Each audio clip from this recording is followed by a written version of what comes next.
Um, Bittersweet. That is a maybe not a fun theme, but we'll try. So I might also be in the video business. I might maybe know Dave Smith. Maybe that's why I'm here. But a number of years ago, yes, we get to work together at a company where we work with a lot of nonprofits. He's given up traveling and having fancy dinners and is now stuck working with me.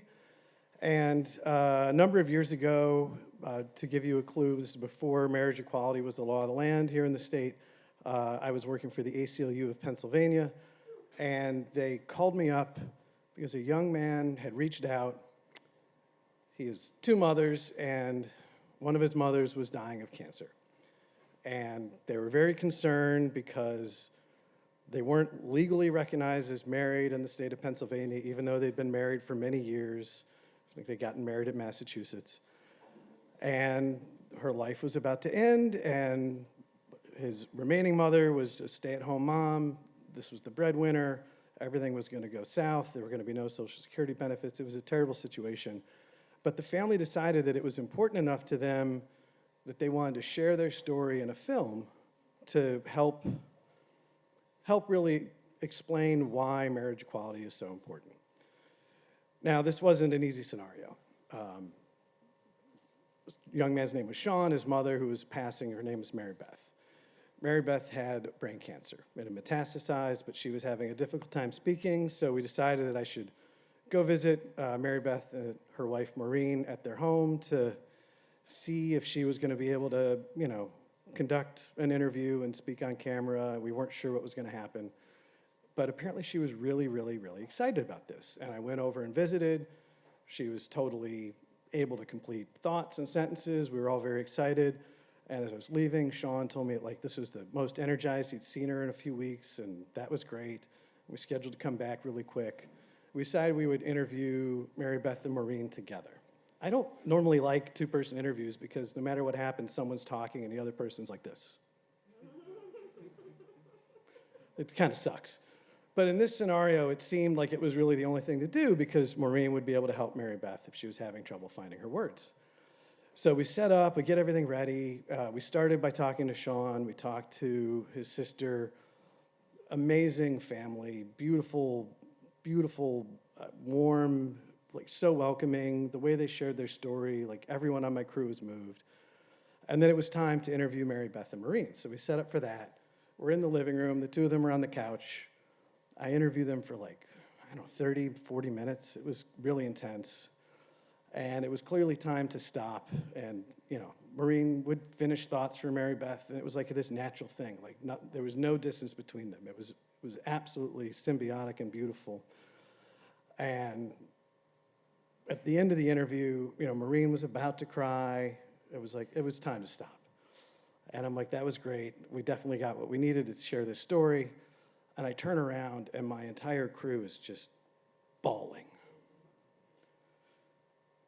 And I'm like, what's wrong with me? I'm kind of still here. And I get up, and I'm like, I need a second to process this. I'm like, thank them for being so open and sharing so generously.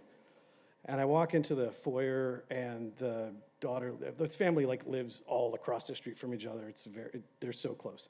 Daughter walks in, she's like, how'd it go? And I'm like, it was phenomenal. And I just start bawling.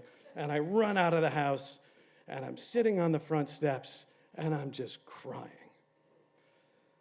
Now, it happened that during this time, I was going through a divorce from a marriage that had lasted for about a dozen years, a relationship that lasted for 17. And this was when I realized the loss that I was experiencing. And this was the first time that I mourned the death of that relationship. And all that emotion came out for me all at once. But it was also a beautiful and warm moment for me because of seeing what love can also accomplish. So flash forward about a year later, some interesting things transpired. Mary Beth, unfortunately, did pass within a few weeks. Surrounded by family, full of love. Everyone was grateful for being able to share the story. It was really impactful for the family, obviously for me and my crew. We get a call from ACLU PA. Marine became party to the case known as Whitewood v. Wolf, and the other side was requesting that all the footage from that video be entered into evidence. They wanted to see everything. They wanted to see what we cut out. Great, fine, good luck. It's all beautiful. As I think all of us know, Whitewood v. Wolf, we won. Marriage equality became the law in the state of Pennsylvania, thank goodness. Yeah. When I say we, I definitely mean the collective we. I'm very proud of the fact that somewhere in some, legal box buried in some building, I know that there's, a hard drive full of footage that I was able to capture and contribute my tiny little piece to that, sharing this family's story that became part of that case, that became part of changing this terrible situation so that people could actually be recognized. Now, my best friends, Chaz and Rob, have the ability to get married. And they invite me to Independence Mall at Pride Parade for the very first mass wedding that could occur. And here we are standing on Market Street looking at Independence Hall as it was about 8 couples were getting married together. And my dearest friends are now united in marriage, and they come off, and then the Pride Parade goes by, and there's all of my friends from ACLU PA leading the way, and Sean, who's very tall with very distinctive hair, is right at the front with his mother Marine, leading this parade for Pride. And my friends are married, and all these feelings come together, and I felt like I just had this tiny little part of this piece of history because these beautiful people shared such a bittersweet time in their life to try to make a difference. And that's how that went for me.